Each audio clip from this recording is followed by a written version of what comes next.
tous ces gens qui sont autour du chef de l'État, à un moment donné, ils demandent à leur papa, à leur maman, papa, maman, reposez-vous, vous avez beaucoup travaillé. Comment ne peuvent-ils pas donner le même conseil au président de la République à 93 ans?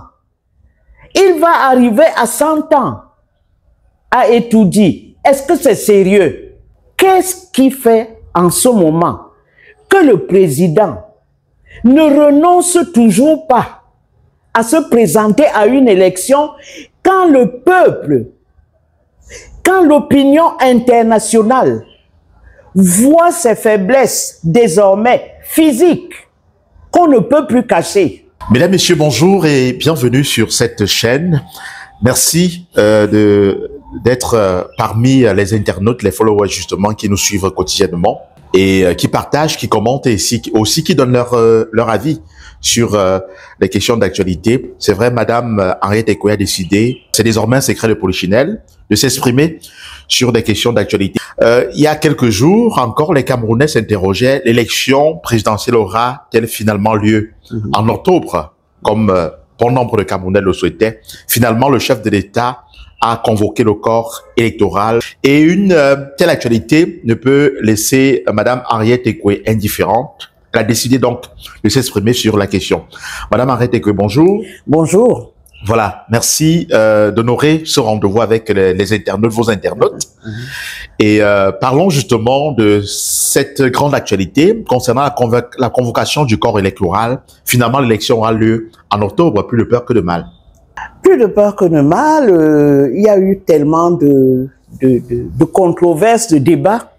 Finalement, le président a tenu à convoquer, comme prévu, le corps électoral à la date qui convenait au calendrier.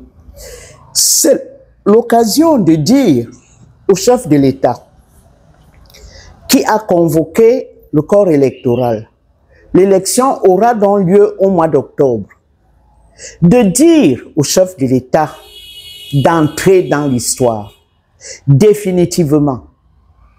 D'entrer dans l'histoire parce qu'il en a la capacité. Il a un certain âge, donc il a la sagesse de ne pas écouter tout ce monde autour de lui qui lui dit « Mais si, tu peux, va de l'avant, Polo, non, ne recule pas. » Non. Ce sont des gens qui sont frappés d'un syndrome très grave. Le syndrome de la gloutonnerie financière. Il faut qu'ils s'en mettent plein les poches. Et ils ont peur d'une alternance qui pourrait couper leur source de financement. Ce n'est pas du tout sincère.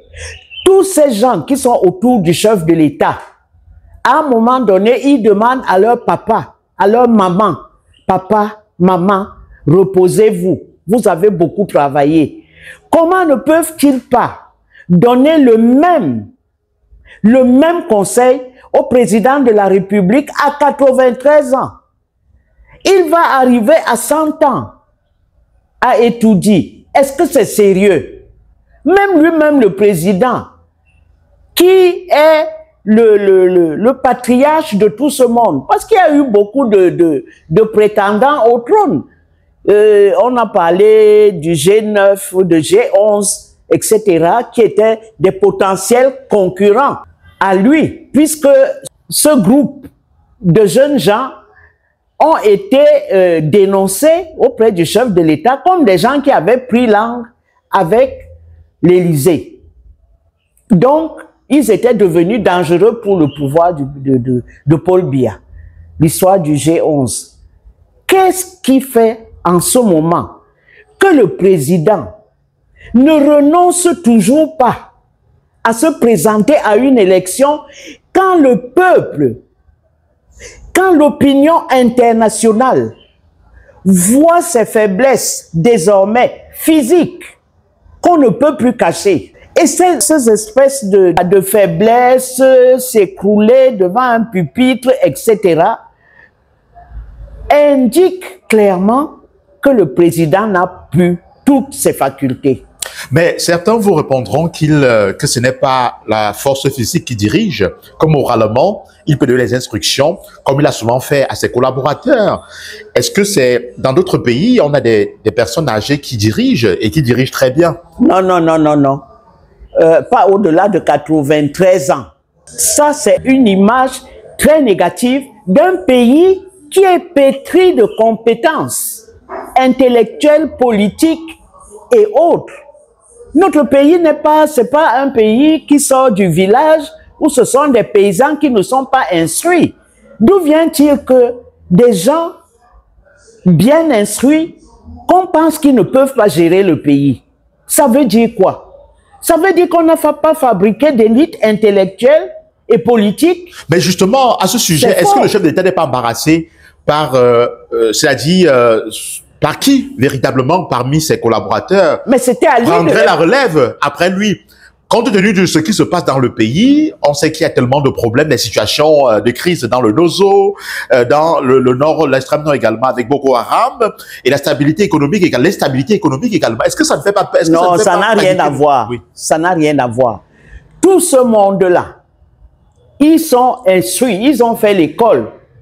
Ils peuvent diriger. Je parle de son cercle à lui. Il peut trouver la relève au sein du RDPC. Que d'essayer de nous introduire des présidents qui sont de la famille ou du fils. Ça ne se fait pas. On sait que ça a beaucoup contribué dans toute l'Afrique où les enfants succèdent à leur père. Mais ça, c'est des successions villageoises. Nous sommes en République. Et en République, il y a une constitution. Et c'est dans la constitution que le président Ahidjo a trouvé moyen de céder le pouvoir à son premier ministre en 1982. Comment peut-on sortir d'une succession républicaine et tomber dans les successions villageoises? Ça veut dire quoi ça? C'est quoi ce pays-là? C'est le Grand Cameroun qui a des élites intellectuelles depuis le temps des Allemands. C'est quoi? Donc si le président sait que désormais le compte à rebours est enclenché, on a déjà décidé qu'on convoque le corps électoral, il doit prendre ses responsabilités et dire je ne veux pas. Pourquoi? Tous ces entretiens qui sont en train d'être faits au palais présidentiel, mais ces gens-là, est-ce qu'ils peuvent aller parler au peuple? Ils ne peuvent pas. Quand ils vont sortir de là, ils prennent leur grosse 4x4, ils rentrent chez eux. Ils croient que le peuple va les accueillir à bras ouverts. Tu prends leurs sardines et tu ne les votes pas. C'est ça la réalité. Donc, que le président prenne la responsabilité. Lui, qui est donc le doyen, le patriarche du RDPC, qui prenne la décision d'entrer dans l'histoire et de dire « je renonce ». Voilà, Madame Mariette Ekoué, votre adresse rejoint celle du collectif des intellectuels patriotes également qui ont adressé un message à l'attention du chef de l'État lui demandant de renoncer à sa candidature à l'élection. Est-ce que vous pensez véritablement que vous qui êtes femme politique, vous faites partie de l'élite intellectuelle camerounaise, est-ce que vous pensez effectivement que votre message sera entendu par le chef d'État, qui sera au moins sensible cette fois-ci au message des Camerounais? Je ne sais pas s'il lui sera sensible, mais je lui dis, je le mets face à ses responsabilités. Il a des responsabilités d'un patriarche. Vous pensez que tous ces jeunes-là, les Ngongo et tout ça, peut-être que leurs parents sont même morts très jeunes, à 40, à 50 ans, peut-être à 60 ans. Comment peuvent-ils demander à un nonagénaire que non, reste là, surtout ne pars pas? C'est pourquoi ils sont tenus par leurs intérêts. Et ce ne sont plus les intérêts du peuple qui prévalent. Et quand ils iront devant le peuple, leur dire que bon, on est venu vous voir parce que nous, on a pensé que la sagesse, c'est de maintenir le président Paul Biya, ils vont voir que le peuple va leur tourner le dos. Une chose est de s'asseoir au palais présidentiel pour dire, ouais, on a ficelé les stratégies. Autre chose est d'aller devant le peuple pour justifier les stratégies qui ont été mises sur place. et le président sera responsable de tout ce qui pourra arriver. Voilà. Oui, Madame Henriette Ekwe, Christophe Fomonieux, qui est l'une des élites camerounaises également, dont l'expertise sur le plan international ne souffre de rien, s'est prononcé chez nos confrères de RFI au sujet justement de la candidature du chef de l'État. Il a déclaré que la candidature du chef de l'État est un avantage pour l'opposition. Il a expliqué en disant que c'est le candidat le plus facile à battre. C'est-à-dire, si le RDPC devrait investir un candidat et présentait Paul Biya, le président sortant, ce serait plus facile pour l'opposition de gagner cette élection que tout autre candidat que proposerait le RDPC. Commentaire. Mais ça m'étonne de Christophe, que je connais depuis les années 2000, que Christophe Fomonieux dise ça. Parce que ça fait longtemps qu'on est en train de battre Biya. Mais Biya gagne toujours les élections. Tout le peuple a vu qu'en 40 ans, on ne lui a rien donné, même pas une autoroute. Les voitures tombent, les enfants meurent, tout le monde. Le président est dans son village. Il est sourd à tout ce qui est récrimination venue d'en bas. C'est comme ça que quand la crise de 2008 a éclaté, le président a dit, mais j'avais dit de faire attention, de baisser les prix parce que la situation est grave. Qu'est-ce que vous avez fait? Sinon, il n'y aurait pas eu cette poussée de la jeunesse dans les rues en février 2008. Donc, il est dans son palais, il n'est plus dans le peuple, il ne sort pas, il ne fait rien. Et ce sont les Ngongos qui viennent lui raconter n'importe quoi. Donc, qu'il sache que tout ce monde-là est frappé d'un syndrome, il faut que je gagne les milliards. Bien sûr qu'ils disent que oui, il a toute sa tête. Il ne s'agit pas d'avoir toute sa tête. Il s'agit d'avoir la force physique, d'aller vérifier si un stade pour lequel on a sorti des milliards, que nous allons rembourser. Si ce stade est en phase de construction, etc., il envoie tout le monde, sauf lui. Quel est ce président qui ne descend pas sur le terrain dans un pays en construction comme notre pays? Il avait la capacité de le faire autrefois. Il ne l'a pas fait. Maintenant, il est tard. C'est pas maintenant où le peuple voit qu'il a des difficultés pour marcher.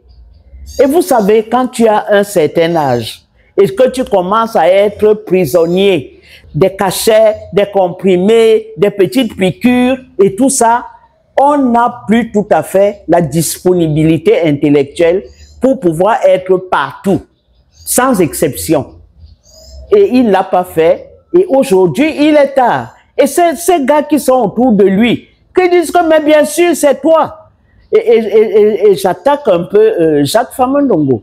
Parce que si le porte-parole du gouvernement dit que c'est 50-50, il dit non, non, non, non, c'est 100%. Il sait bien qu'il y a une grogne au sein même du RDPC. Jacques Famondongo est bien placé pour le savoir. Mais comme il pense qu'une élection, c'est le frère du village, il persiste pour dire que non, non, non, c'est à 100%, alors qu'il y a tout le temps des petits soulèvements quand il y a un événement du RDPC, les jeunes barrent le pont, enlèvent les planches et tout ça. Ça s'est fait plusieurs fois. Que les jeunes du Sud se fâchent parce que leur région, leur département sont enclavés. Et Jacques Famondongo le sait très bien. S'il vit vraiment dans le Sud, où il a une maison, s'il vit dans le Sud, il sait que ça ne va pas, il y a la misère. Voilà. Merci infiniment, mesdames, messieurs. Nous vous invitons à partager abondamment ce message. C'est une adresse à l'endroit du chef de l'État qui a été formulée justement par une pionnière également du milieu politique et même du journalisme camerounais. Sa voix compte.